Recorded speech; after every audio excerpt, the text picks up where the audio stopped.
nongeye kwasuhuza nshuti bavandimwe ba channel yacu Isange TV. nongeye kwifuriza umugoroba mwiza, nongeye kubasuhuza mbifuriza kugubwa neza aho muherereye hose mu bice byose mwatembereyemo cyangwa se muri gukoreramo aka kanya. Mbifuriza kugumya kugubwa neza. Ni umwanya rero twongera kuganira tureba byinshi ku buzima bwaranze iyi si. Aka kanya rero tukaba tugiye kureba ku cyo bita ijambo PANGEA cyangwa se isi bita PANGEA.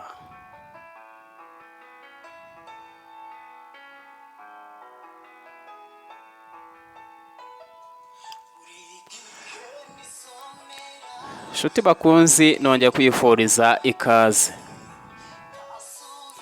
PANGEA nicyo twita cyangwa se twise supercontinent. Uyu ukaba ari umugabane uruta iyindi yose yabayeho mu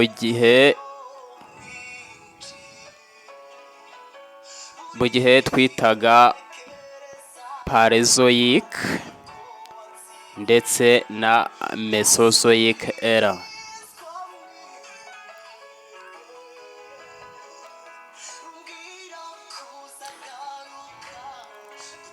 Bango icyo twise PANGEA cyangwa se supercontinent cyangwa se uyu mugabane munini ukaba ari umugabane ugizwe n'igice kinini cyane cy'ubutaka, iki mu cyongereza bita land masses. Ijambo PANGEA ni ijambo rikomoka ku ijambo rya kera ry'Abagereki. PANGEA nyine ari amagambo abiri afatanye. Ijambo rya mbere ni ijambo bita pani, rikaba ari ijambo ry'ikigereki risobanuye all mu rurimi rw'icyongereza, bikaba bisobanuye byose mu kinyarwanda.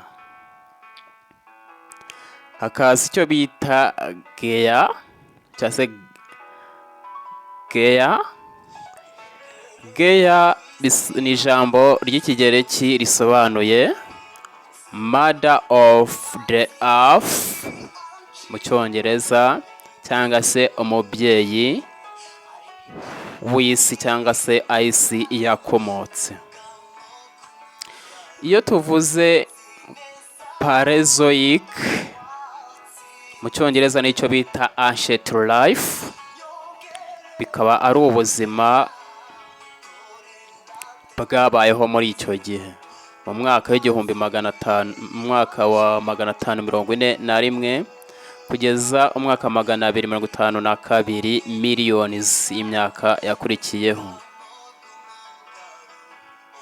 Iyo wavuze icyo bita Mesozoic, ubundi Mesozoic ni ijambo ry'ikigereki naryo, aho meso bisobanuye between mu cyongereza, zoic bikaba bisobanuye hagati mu kinyarwanda, naho zoic ikaba ari ijambo risobanura life mu cyongereza, hanyuma kari ubuzima mu kinyarwanda. Uwo mugabane wa kera munini ukaba ubungubu uhatse indi yose, cyangwa se ari wo mugabane munini cyane wabayeho, ukaba ari naho mugabane wabyaye imigabane turimo kubona uyu munsi.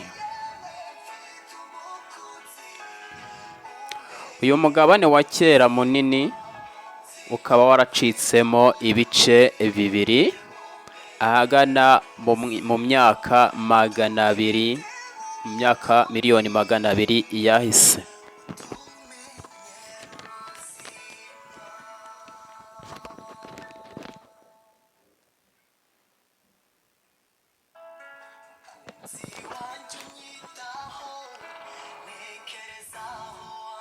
Uyu mugabane twise supercontinent wa kera waje kwigabanyamo ibice bibiri. Igice cya mbere cy'amajyaruguru bita south part, akaba ari cyo gice cyitwaga Laurasia. Laurasia ni igice cyari kirimo umugabane wa Amerika y'Amajyaruguru, Uburayi ndetse na Aziya. Haza kubaho n'ikindi gice cy'amajyepfo cyangwa south part, aho igice cyari kigizwe n'ubutaka bunini cyane, ariko hakaba hari higanjemo Amerika y'Amajyepfo, Afurika, Ubuhinde, Australia ndetse na Antarctica.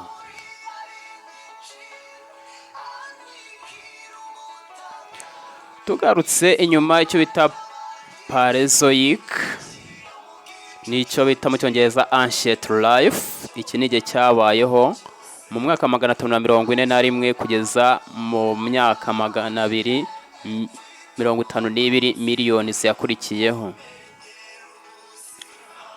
Mesozoic era nicyo twakwita geologic era. Iki gihe nanone ni nacyo twise cyangwa bitaga Age of Reptiles, cyangwa se mu yandi magambo kacyita Age of Dinosaurs. Dinosaurs yavuze reptiles ni inyamaswa nyine zigenda zisa naho zikurura inda cyangwa se bikururanda.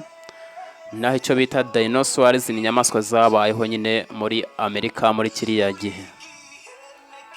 Iyo bavuze icyo bita meso, nyine bisobanuye between mu Cyongereza, akaba hagati mu Kinyarwanda. Zoic bisobanuye life mu Cyongereza cyangwa se ubuzima mu Kinyarwanda.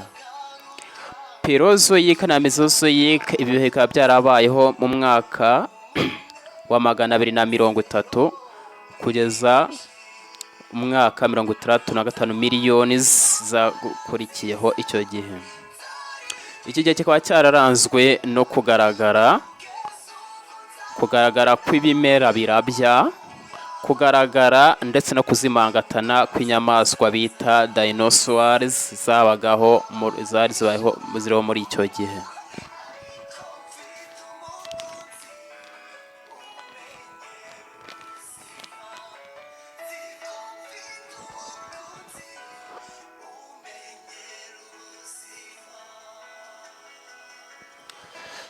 Inshuti bavandimwe, ngira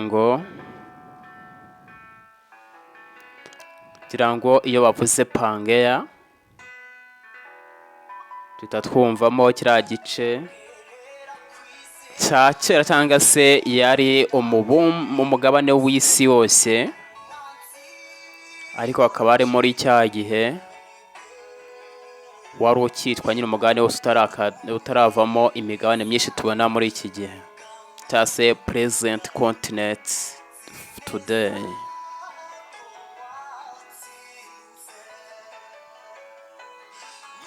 Icyo twamenya ni uko PANGEA nyine ni umugabane munini wabayeho, aho waje gucikamo ibice bibiri. Igice cy'amajyaruguru cya south part cyitwa Laurasia, kikaba cyari kirimo ibihugu nka Amerika, umugabane wa Amerika y'Amajyaruguru, Uburayi ndetse na Aziya. Hakaza igice cy'amajyepfo bita south part, igice cyari kirimo Afurika, Australia, Ubuhinde, umugabane wa Amerika y'Amajyepfo ndetse na Antarctica.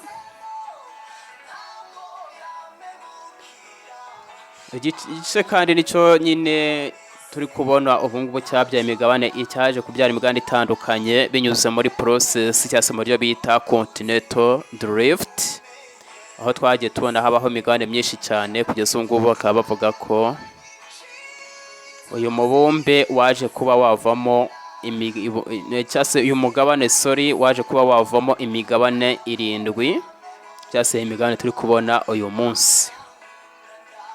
Iki gice kandi bita PANGEA kikaba cyari kigizwe n'igice nanone cy'amazi bita Peninsula.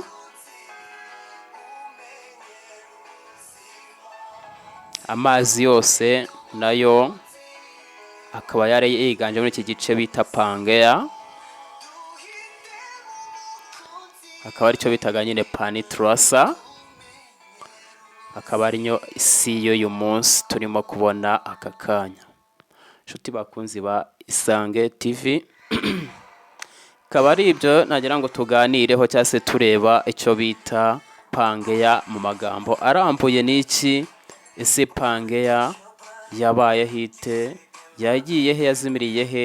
Yaranzwe n'iki? Ese byaje kugenda bite? Inshuti bakunzi ba Isange TV, rero ngira ngo naka dusoza ikiganiro cyacu mbasaba gukora subscribe, like, commentaire ngo tujye tubasha kubana mu biganiro bitandukanye.